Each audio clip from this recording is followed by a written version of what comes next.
Argentina যখন খেলে অপোনেন্টরা কেন যেন কোনোভাবেই ঠিক ধাতস্থ হতে পারে না যে আর্জেন্টিনা আসলে কি করতে যাচ্ছে। আর্জেন্টিনা জানে যে ওদের পুরো ম্যাচে 90 মিনিট ভালো খেলা লাগবে না।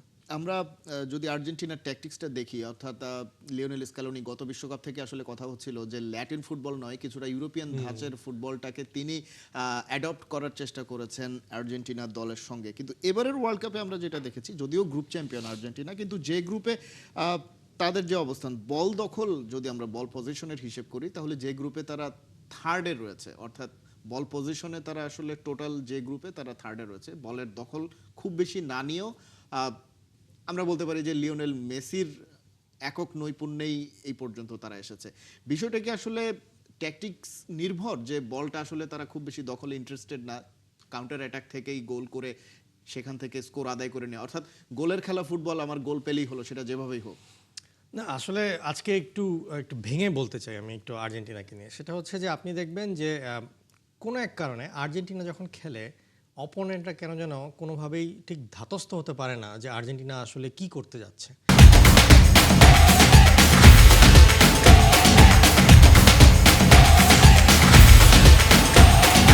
আপনি অন্যান্য দলের যদি খেলা দেখেন, সেটা যদি পর্তুগাল দেখেন বা ব্রাজিল দেখেন, স্পেন দেখেন, যখন তারা পাসিং করছে মোরালেস অপোনেন্ট জানে যে এবার ডান থেকে বামে পাসিং যাবে বা বাম থেকে ডানে, যেই কারণে পর্তুগাল, স্পেন বা ইংল্যান্ড সবাই কিন্তু ছোটো টিমের কাছে একটু ধরা খেয়েছে, ড্র করেছে তাদের ডিফেন্সিভ অপোনেন্ট আর কি ওভাবে ডিফেন্সিভ করার কারণে।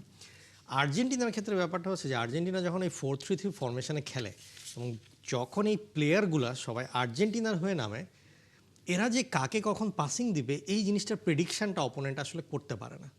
যার কারণে মানে হয়তো ফরমেশন 4-3-3 বা আপনি জানেন মেসি কোথায় দাঁড়াবে বা আপনি জানেন লাউটারো বা আলমারা কোথায় দাঁড়াবে, কিন্তু এই পাসিংয়ের যেই থট প্রসেসটা এইটা প্রেডিকশান না করার কারণেই আর্জেন্টিনা কিছু মানে ইনোভেটিভ অ্যাটাক উপহার দেয় এবং যেটার ফলে কিনা অপোনেন্ট ধরাশায়ী হয়ে যায়। এবং এটা আমরা লাস্ট ওয়ার্ল্ড কাপেও দেখেছি। মানে ক্রোয়েশিয়া মানে বেশ ভালো ডিফেন্ডিং করছিল, কিন্তু মানে হঠাৎ করে 1-2টা মুভ এমন থাকে পুরো ম্যাচে যে আর্জেন্টিনাকে তখন আর আসলে প্রেডিক্ট করা সিলেবাসের বাইরের প্রশ্ন, সিলেবাসের বাইরের প্রশ্ন। এবং আর্জেন্টিনা আর একটা বেশ ভালো জায়গা হচ্ছে আর্জেন্টিনা জানে যে ওদের পুরো ম্যাচে 90 মিনিট ভালো খেলা লাগবে না, ওদেরকে জাস্ট 10 থেকে 15 মিনিট একটা টাইম বার করতে হবে, সেটা ফার্স্ট হাফ হোক সেকেন্ড হাফ হোক বা 90 মিনিটের যে কোনো সময়।